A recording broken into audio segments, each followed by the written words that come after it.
ज़्यादा कन्फ्यूजन रही। आखिर में जो कोर कमेटी का एलामिया आया है उसमें आपके मौक़िफ़ की तौसीक हुई है, जो बात आप कर रहे थे। मगर उससे पहले जो कन्फ्यूजन थी, लतीफ़ खोसा साहब कहते हैं कि मुझे तो इमरान खान साहब ने कहा है कि बाहर जाके बयान दो कि मैं ही चेयरमैन हूं और मैं इंतखाबी अमल में हिस्सा लूंगा।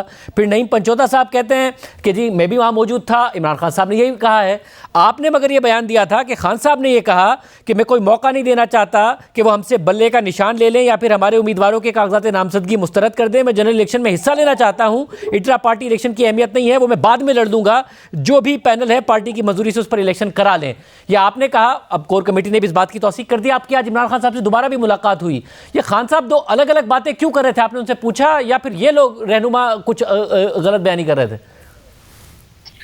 जी देखिए, इमरान खान साहब से बिल्कुल मुलाकात हुई। उन्होंने फिर कहा कि ये जो कंफ्यूजन क्रिएट कर रहे हैं आप उनको जाके रोकें और इस कंफ्यूजन को दूर करें, क्योंकि मैंने फैसला कर दिया हुआ है और मैंने वो फैसला जो आपको कहा था आपकी कमेटी ने भी अप्रूव कर दिया हुआ है, इसलिए कोई अबहम नहीं होना चाहिए और फौरन इलेक्शन कराएं जिस तरह कराने हैं और इलेक्शन कमीशन ऑफ पाकिस्तान से बल्ले का निशान हासिल करें।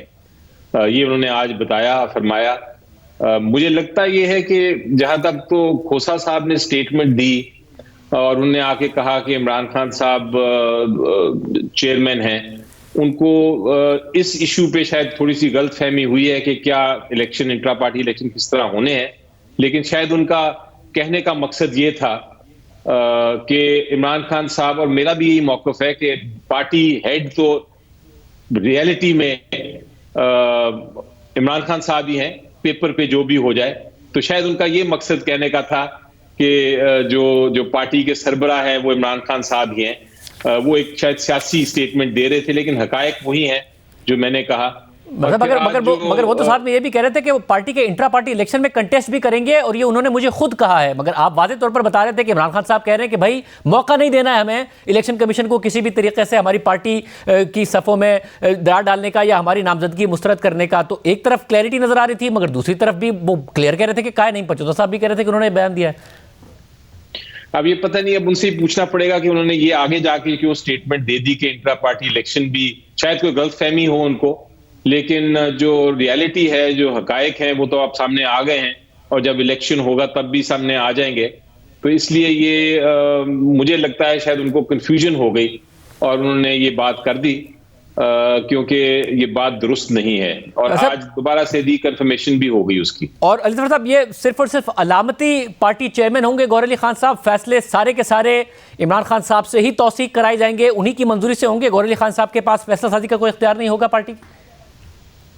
जी देखिए, कानूनी तौर पे तो वो चेयरमैन होंगे, कागज पे तो वो चेयरमैन होंगे बिल्कुल, और वो सारे अपनी जो एक्चुअल फैसले करेंगे वो अपने उसके मुताबिक करेंगे। लेकिन ये सवाल जो क्या है कि किसकी इंस्ट्रक्शंस पे करेंगे या किसकी मुशावरत से करेंगे, तो हमारा जो पार्टी का प्रोसेस है वो ये ऐसे होता है कि अभी फिलहाल तो एक कमिटीज बनी हुई हैं मुख्तलिफ, और वो कमिटीज जो हैं वो एक दूसरे को रिपोर्ट करती हैं और फिर उसकी कंसेंट लेने के लिए या उसकी अप्रूवल लेने के लिए या उसका फैसला डिस्कस करने के लिए कुछ लोग हम जा सकते हैं इमरान खान साहब के पास, जिनको, क्योंकि बहुत सारे लोग तो वैसे ही नहीं जा सकते जेल में मिलने के लिए और बहुत सारे लोग बाहर आ नहीं सकते, वो छुपे हुए हैं एक तरह से।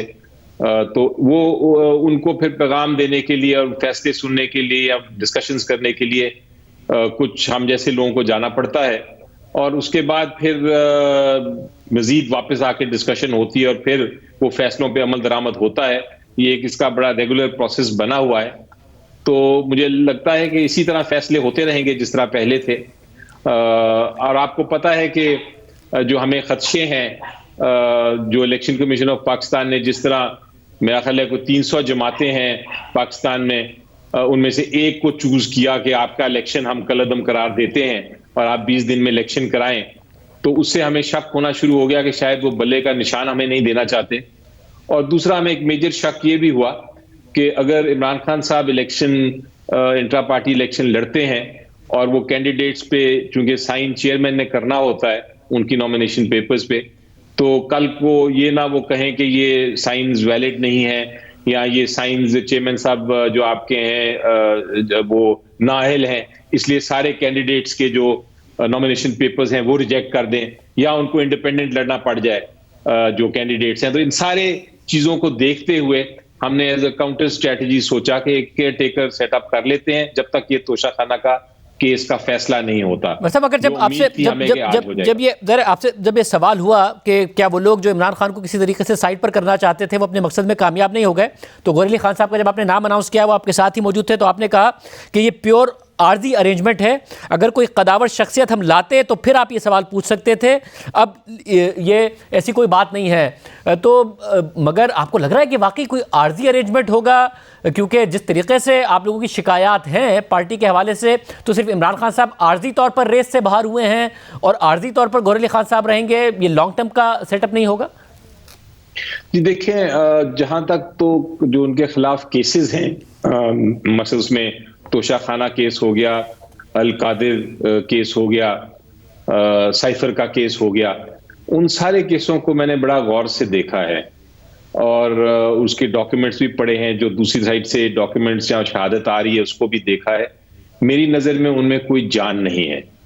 तो हो सकता है कि नीचे आप कहेंगे कि तोशाखाना का केस का फैसला तो आपके खिलाफ हो गया, बिल्कुल हो गया, लेकिन वो फैसला अगर आप देखें बिल्कुल इम्पार्शली और ऑब्जेक्टिवली देखें तो आप उसमें ये आपको नजर आता है कि उस फैसले में इमरान खान साहब के वकला को इजाजत ही नहीं दी कि उनकी तरफ से वो कोई शहादत पेश करें। अब अगर आपको एक डिफेंस पेश करने की इजाजत ही ना हो तो सिर्फ इस ग्राउंड पे ही वो फैसला आप कहेंगे कि बिल्कुल गैर आईनी है, बिल्कुल गैर कानूनी है, क्योंकि कोई शख्स नहीं है पाकिस्तान में जिसके खिलाफ आप फैसला कर सकते हैं और कहें कि आपको हम इजाजत नहीं देते कि अपनी दफा में कोई शहादत पेश करें। तो इस तरह के केसेस हैं जो सारे हमें यकीन है कि कल को जाके अपर लेवल पे जब वो हाई कोर्ट या सुप्रीम कोर्ट के लेवल पे आएंगे तो वो केसेस खत्म हो जाएंगे। इसलिए हम इसको केसेस मुतादिद हैं और जाहिर एक के बाद एक केस अगर सुपीरियर कोर्ट पे आएगा, आपको लगता है शॉर्ट टर्म में सारा का सारा मसला हो जाएगा? कोई एक लॉन्ग टर्म सेटअप के तहत गौहर अली खान साहब नहीं आए हैं और बेहतर होता कि आप एक कदावर शख्सियत को लगाते?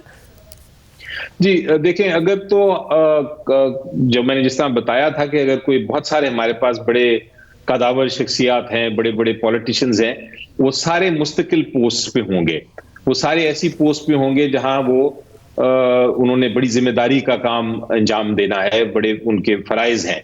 अगर उनको टेम्परेरीली हम लेके जाएं कोई एक कुछ माह के लिए या कुछ हफ्तों के लिए या कुछ दिनों के लिए भी, और फिर उनको कहें कि जनाब आप हट जाएं, तो उनके लिए बड़ा एम्बैरेसिंग होगा। ये सूटेबल नहीं है कि आप एक सीनियर पॉलिटिशियन को इस तरह, या सीनियर एक जो शख्सियत है जिनके नाम कंसिडर हुए, उनको आप इस तरह ट्रीट करें। तो ये सारे मामला को देखते हुए हमने कहा था अगर खुदा न खास्ता कोई चेंज होती है स्ट्रेटजी, तो स्ट्रेटजीज चेंज हो सकती हैं। ये नहीं मैं कह रहा कि ये स्ट्रेटजी हमेशा के लिए। आपका सवाल बड़ा वैलिड है। आप अगर इसको ब्रॉडली सोचें तो आप कह सकते हैं कि अगर ये बहुत लंबा अरसा गुजर गया तो फिर क्या होगा, फिर ऑब्वियसली स्ट्रेटजी चेंज होगी, फिर ये केयर टेकर सेटअप नहीं होगा। लेकिन हमारा अभी फिलहाल एम दो हैं। एक एम ये है कि बल्ला पीटीआई को मिले, दूसरी एम ये है कि पीटीआई इलेक्शन में शमूलियत कर सके, और तीसरी एम ये है कि हमारे कैंडिडेट्स जो है वो पीटीआई के कैंडिडेट्स रहें, वो बल्ले के निशान और इसके साथ जो इसके साथ एक और जो मकसद बताया जा रहा है वो ये कि ना सिर्फ कैंडिडेट्स हों बल्कि वो इलेक्शन लड़ भी सके, जिसके लिए पार्टी कंसिडर कर रही है कि वकला को इलेक्शन लड़ें।